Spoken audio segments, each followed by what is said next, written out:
जय हिंद। तो चलिए डियर स्टूडेंट, आज हम बात करते हैं आपके ऑर्गेनिक केमिस्ट्री के लेक्चर नंबर 7 की, जिसमें हमने जो आज का टॉपिक चूज किया है वो टॉपिक है बहुत ही इंपॉर्टेंट, बहुत ही चहेता, बहुत ही फेवरेबल, बहुत ही नीडेड। मीन्स यूँ कहें कि ये जो है केमिस्ट्री का बैकबोन है। That means without this topic you can not be able to explain the name of any compound. That means ये है कि बिना इस टॉपिक के पढ़े हुए आप किसी ऑर्गेनिक कंपाउंड के नाम को एक्सप्लेन नहीं कर सकते।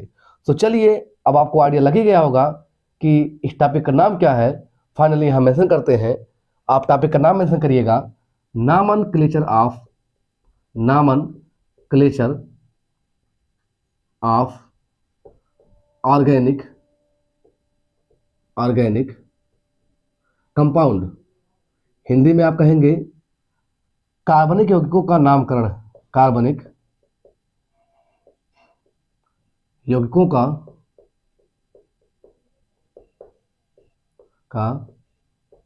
नामकरण।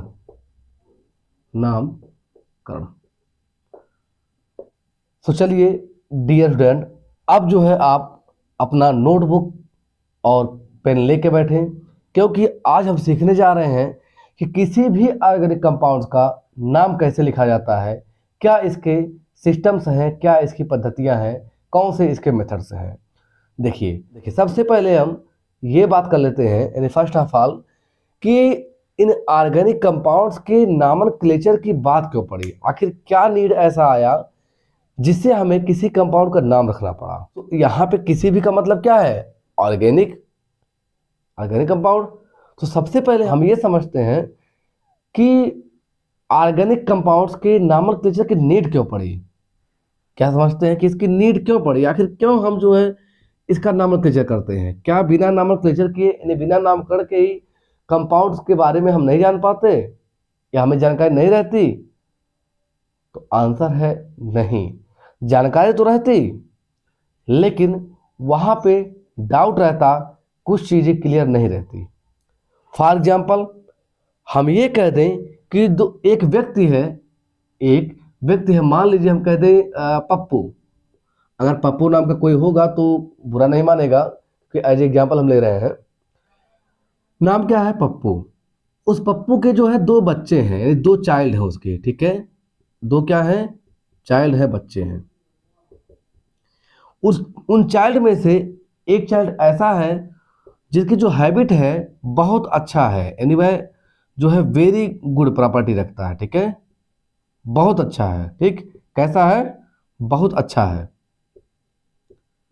लेकिन जो दूसरा है वो बहुत ही दुष्ट है। कैसा है, बहुत दुष्ट स्वभाव का है, एकदम कहिए कि शैतान टाइप का है। ठीक, अब अगर आपसे ये कह दिया जाए कि जरा आप बताइए कि इसमें से, मान लीजिए फिगर भी थोड़ा बना दे रहे हैं ऐसे कुछ, ठीक। ये लीजिए भाई, पप्पू के 2 बच्चे हैं, ठीक है, जो शरारत कर रहा है, और ये भी एक पप्पू का दूसरा बच्चा है जो एकदम आराम से शांत से पूरा खड़ा हुआ है, एकदम देखिए मस्त, कोई दिक्कत नहीं है। और ये देखिए दुष्टता दिखा रहा है, इसको घूर भी रहा है, तो देख रहे हैं घूर रहा है, ठीक है। तो यहाँ क्या है कि हमने कहा कि एक दुष्ट है, एक अच्छा है। अब अगर हम आपसे ये कह दें कि जरा बताइए कौन सा दुष्ट है, कौन सा अच्छा है, तो आप क्या करेंगे? आप यही करेंगे कि जाएंगे और कहेंगे कि देखिए सर, ये वाला जो है ये दुष्ट है और ये वाला क्या है, अच्छा है, यही कहेंगे आप, राइट।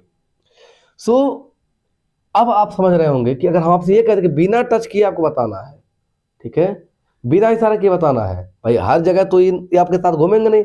मान लीजिए मार्केट में आप जाएं और कोई व्यक्ति आपसे मिले, हम ही मिल जाए आपसे, आप कह दें कि बताओ बच्चा, जो पप्पू है उसका कौन सा जो बच्चा है वो दुष्ट है। तो सोचेंगे यार कौन सा है।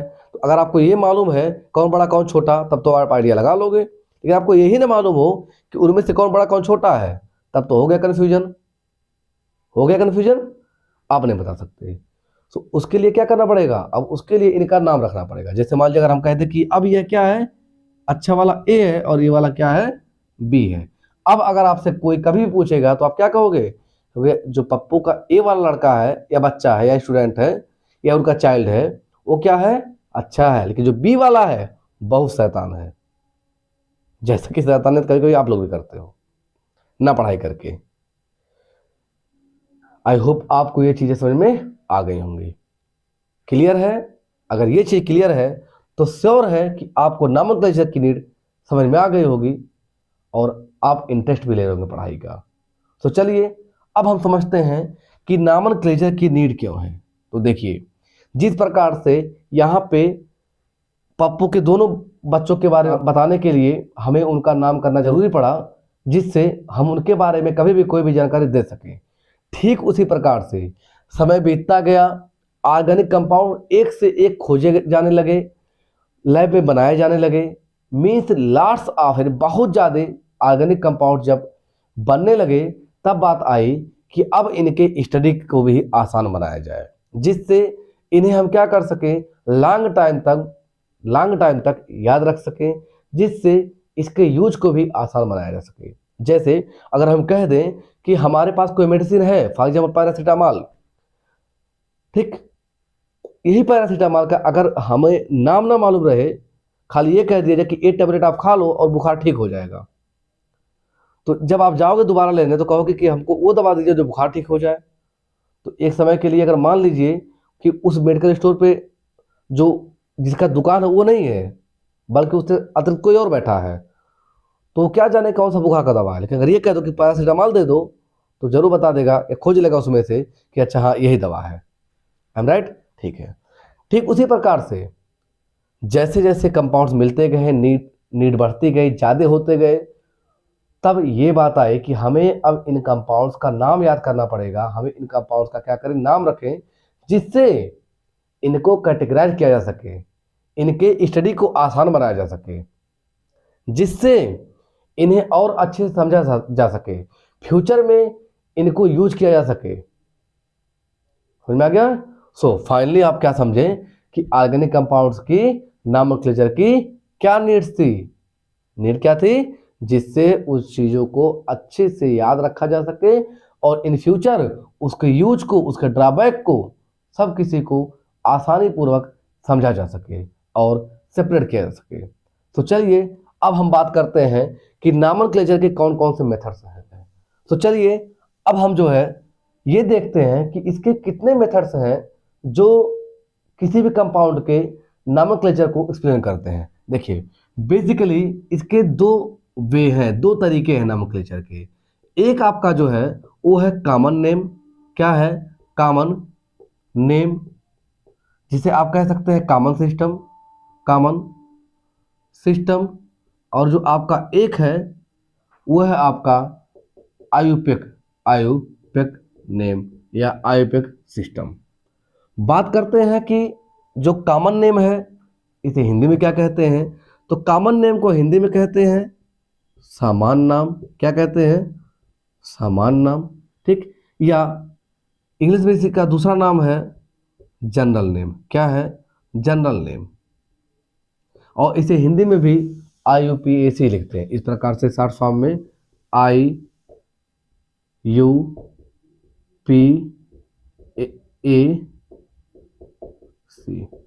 ठीक, अभी इसके सुझाव की हम बात कर लेंगे, लेकिन पहले हम ये समझें कि इन दोनों नेम में क्या मेजर डिफरेंस है, आखिर क्यों ऐसा किया गया।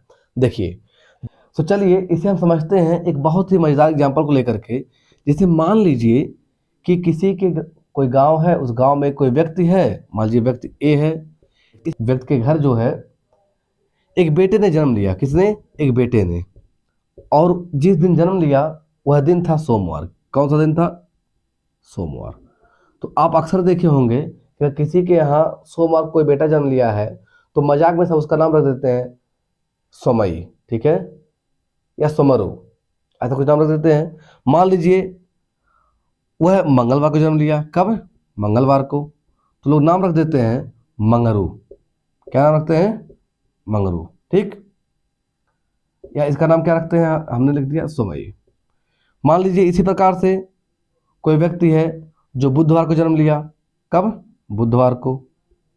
तो नाम रख देते हैं बुधई।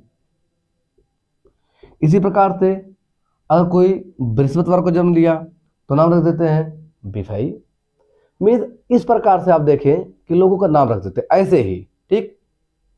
तो अगर मान लीजिए यह नाम सामान रखा गया है, नहीं वैसे बुलाने के लिए रखा गया है, तब तो ठीक है। लेकिन आप देखे होंगे कि किसी व्यक्ति के दो दो नाम होते हैं, जैसे भले यह व्यक्ति सोमवार या मंगलवार को जन्म लिया है, लेकिन फिर भी गांव में या वैसे भी जो पुरोहित होते हैं, जैसे हिंदू धर्म में जो पुरोहित होते हैं ब्राह्मण को माने गए हैं, नहीं ब्राह्मण होते हैं पंडित जी, वो आते हैं बच्चे का नामकरण करते हैं, नाम देते हैं। जैसे मान लीजिए इसी का नाम रख दिया गया राम, चलिए नाम रखा गया, तो आप देखेंगे कि जो नाम पंडित जी ने रखा राम, यह जो नेम है, यह नेम मुख्य रूप से उसके कागज में, जैसे मार्कशीट हो गया या और भी कोई डॉक्यूमेंट हो गया, उसमें मेंशन किया जाता है, और वह व्यक्ति इसी नाम से अधिकतर फेमस होता है, विख्यात होता है। नाम उसका ये भी है, लेकिन ज्यादा बेटर नाम ये है।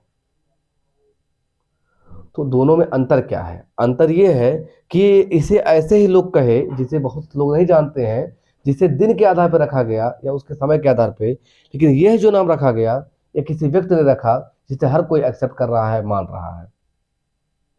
ठीक इसी प्रकार से जो हमारा सामान्य नेम है, कॉमन नेम है, वह किसी भी कंपाउंड के सोर्स पर डिपेंड करता है। किस पर? सोर्स पर, कि वह कहां से प्राप्त किया गया, कहां से ऑब्टेन किया गया।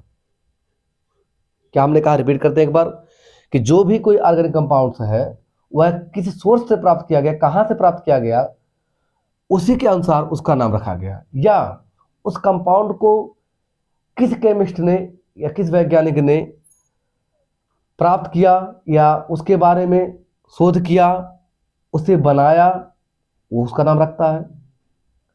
तो इस प्रकार से नाम पड़ा कौन सा? कॉमन। जैसे एग्जाम्पल देखिए, एग्जाम्पल के तौर पे जो हमारा सिट्रिक एसिड होता है, क्या होता है?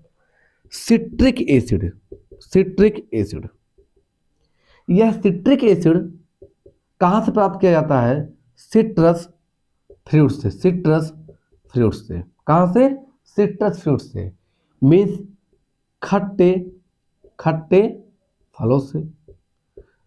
तो ये कह दिया गया कि जो फ्रूट्स खट्टे फलों से प्राप्त, जो कंपाउंड्स खट्टे फ्रूट्स या खट्टे फलों से प्राप्त होता है, उसका नाम क्या हो गया? Citric acid. और ये कंपाउंड अक्सर यहीं पाया जाता था। इसी प्रकार से आप देखें कि अगर कोई कंपाउंड है, जैसे फार्मिक एसिड। क्या? Formic acid. यह फार्मिक एसिड मुख्य रूप से सबसे पहले कहां देखा जाता था या अधिक मात्रा में कहां पाया गया? तो रेड आंट में। रेड आंट में, ठीक, रेड आंट्स, जिसे हिंदी में कहेंगे लाल चींटियां। लाल चींटियां, चिट्ठियां नहीं लिखे, चींटियां लिखे हैं, लाल चींटियां, जिसको हम लोग माता कहते हैं सामान्य भाषा में, जो आम के पौधों पर या महुआ का जो मतलब वृक्ष होता है उस पर अक्सर मिलता है, आम और महुआ के वृक्ष पर, वहां पर। तो जो रेड आंट से कंपाउंड मिला, देखिए जब वो काटती हैं रेड आंट्स तो अक्सर क्या होता है? फूल जाता है। ठीक है, क्यों फूलता है? इसी की वजह से। तो जो रेड आंट के बीच से निकला या रेड आंट से जो कंपाउंड निकला, उसका नाम क्या पड़ गया? Formic acid. तो क्यों फार्मिक एसिड पड़ा? ऐसा इसलिए क्योंकि रेड आंट को ही लैटिन वर्ड में, किसमें? लैटिन, ठीक, जिस प्रकार से हमारे इंडिया का लैंग्वेज इंडियन लैंग्वेज कहलाता है, उसी प्रकार से यह एक लैटिन वर्ड होता है। ठीक, जैसे कहते हैं ना इंडियन वर्ड है, भोजपुरी वर्ड है, लोकल वर्ड है, वैसे क्या है? लैटिन वर्ड है। ठीक, लैटिन वर्ड से एक वर्ड निकलता है जिसका नाम है फार्मिका। क्या नाम है? फार्मिका। और इसी फार्मिका का नाम क्या होता है? Red ant. यानी कि लैटिन भाषा में फार्मिका रेड आंट को कहा जाता है, और इसी फार्मिका को अपने इंडियन लैंग्वेज में क्या कहते हैं? Red ant. और चूंकि वह फार्मिका से प्राप्त होता है कंपाउंड, सो नाम क्या पड़ गया? Formic acid. इसी प्रकार आगे देखें आप, जैसे मेथेन गैस, CH4, मेथेन, ठीक है, मेथेन, क्या नाम है? मेथेन। यह मेथेन गैस हमें अधिकतर रूप से कहां से मिलता है? दलदली जगहों से। कहां से? दलदली जगहों से। ठीक ठीक, कहां से? दलदली जगहों से। मार्शल ठीक, या मार्स पोजीशन से, ठीक है, जहाँ पे क्या होता है, पोजीशन कैसा होता है, या मार्स प्लेस कह सकते हैं, प्लेस से देखिए मार्स प्लेस से मिलता है। और इस मार्स का मतलब क्या होता है, दलदली। सो इसीलिए इसी मीथेन गैस का नाम क्या पड़ गया, जो कॉमन नेम है वो पड़ गया मार्स गैस। क्या पड़ गया, मार्स गैस। मार्स गैस जो मीथेन गैस का कॉमन नेम है, सामान्य नाम है, वो क्या है, मार्स गैस। क्यों, क्योंकि मीथेन गैस कहाँ से मिलता है, दलदली जगहों से। हालांकि जरूरी नहीं कि हमेशा वहीं से ही मिले। अगर आप पुआ लेने की, जिसे हम लोग कहते हैं, ये जो खरपतवार होता है उससे निकाले तो भी निकलता है, या जो गोबर गैस बायोगैस होता है वहां से भी चीज निकलता है। लेकिन अधिकतर जो पहले पाया गया वो कहाँ से पाया गया, दलदली जगहों से। तो इसलिए नाम क्या पड़ गया, मार्स गैस। देखिए अगर इसी प्रकार बात करें एक बहुत ही यूं कहते हैं कि बहुत ही इंपॉर्टेंट कंपाउंड्स की, जिसका नाम है बकमिनिस्टर फुलरेंथ। क्या नाम है, बकमिनिस्टर फुलरेंथ। बकमिनिस्टर फुलरेंथ, फुलरेंथ। ये है क्या, तो ये जो है कार्बन 16 एक कंपाउंड है। जिस प्रकार से आप जानते हैं कि जो कार्बन होता है, एक कार्बन के मुख्यतः 3 इलेक्ट्रॉन पाए गए। कौन कौन सा, कोयला, ग्रेफाइट और डायमंड। कोयला, ग्रेफाइट और डायमंड। तो उसमें से जो चौथा इलेक्ट्रॉन पाया गया, यानी कि चौथा अपर रूप पाया गया, ये रिसेंटली पाया गया है। इसी का नाम क्या रखा गया है, बकमिनिस्टर फुलरेंथ। बात आती है कि बकमिनिस्टर फुलरेंथ नाम क्यों रखा गया, तो इसका नाम रखा गया, इसको जिसने डिस्कवर किया था, जिसने इसके बारे में बताया था, अब वो कौन थे, तो उनका नाम था R Buckminster. Buckminster minister Fuller. Fuller, ठीक है, क्या नाम था, आर बकमिनिस्टर फुलर। ये कौन थे, ये अमेरिका के एक बहुत ही फेमस वास्तुशिल्पकार थे। वास्तुशिल्पकार कौन थे, वास्तुशिल्पकार, ठीक है। इसका क्या मतलब होता है, इसका मतलब होता है कि जो वस्तुओं के मूर्तियां बनाने वाले होते हैं, जो जो वस्तुओं की मूर्तियों के बारे में स्टडी करते हैं, उन्होंने इसके बारे में बताया था। सो नाम उनका क्या था, आर बकमिनिस्टर फुलर। कहाँ के थे, अमेरिका के थे। और इन्होंने जब इसके बारे में बताया तो नाम क्या पड़ गया कंपाउंड का, बकमिनिस्टर फुलरेंस। आपकी जानकारी के लिए बता दें कि जो आपका बकमिनिस्टर फुलरेंस होता है, यह एरोमेटिक कंपाउंड होता है। कैसा होता है, एरोमेटिक कंपाउंड होता है। और यह फुटबॉल की तरह स्ट्रक्चर रहता है। किसकी तरह, फुटबॉल की तरह। किसकी तरह, फुटबॉल की तरह। और इसमें हेक्सागन भी पाया जाता है और पेंटागन भी पाया जाता है। कौन कौन, हेक्सागन और पेंटागन।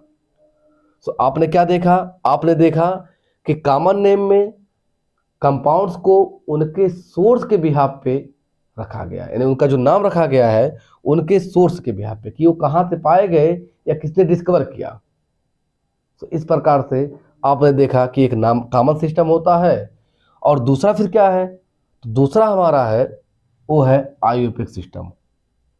इसका पूरा फुल फॉर्म क्या है वो लिख देते हैं यहाँ पे, इंटरनेशनल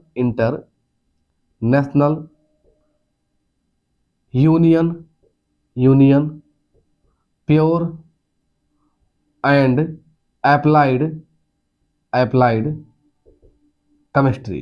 क्या नाम है पूरा इसका, international union pure and applied chemistry. यह एक संगठन है, यह एक कम्युनिटी है।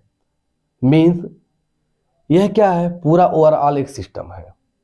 अब बात करते हैं कि इसकी नीड क्यों पड़ी, तो नीड इसकी इसलिए पड़ी क्योंकि जब एक ही तरह के सब्सटेंस कई जगह प्राप्त होने लगे, कई सोर्स से प्राप्त होने लगे, तो फिर दिक्कतें होने लगी कि इसका नाम क्या रखा जाए। जैसे रेड आंट से हमने कहा कि फार्मिक एसिड मिलता है, तो जरूरी थोड़े कि रेड आंट से ही मिले भाई। जो ये जिन्हें हम लोग हड्डियां कहते हैं हड्डा, ठीक, आप लोग देखे होंगे अक्सर जब आम वगैरह कहीं खा के फेंक देते हैं तो छोटे छोटे पीले कलर के जो है आ जाती हैं, छोटी छोटी रहती हैं, मतलब नियर अबाउट ऐसे इतनी बड़ी कुछ। और अगर वो आपको जो है पिंच कर दें तो वो फूल जाता है, ठीक है। या जो मधुमक्खियाँ होती हैं वहाँ भी ऐसा पाया जाता है, उसमें भी यही निकलता है फार्मिक एसिड। तो तब तो आप कहेंगे कि जो है ये फार्मिक एसिड नहीं बल्कि और भी नाम रख देंगे। मीन्स ये कि जब एक ही कंपाउंड कई सोर्स से मिलने लगा तो कॉमन नेम जैसा चीज क्या हुआ, डिस्टर्ब होने लगा। सो उसी के लिए हमारा कौन सा सिस्टम आता है, आईयूपीएसी। सो चलिए अब हम बात करेंगे आईयूपीएसी नॉमेनक्लेचर की, क्योंकि आपके एनसीईआरटी में आईयूपीएसी नॉमेनक्लेचर ही दिया गया है कि कॉमन नेम कम होते हैं और आईयूपीएसी हर किसी के समझे जा सकते हैं, बनाए जा सकते हैं। इसे तो आपको याद करना पड़ेगा, लेकिन इसे आपको याद नहीं करना पड़ेगा बल्कि इसे आप लिख सकते हैं। सो उसके लिए आपको वेट करना पड़ेगा दूसरे लेक्चर का, क्योंकि ये बहुत बड़ा हो जा रहा है। तो तब तक के लिए धन्यवाद। जय हिंद।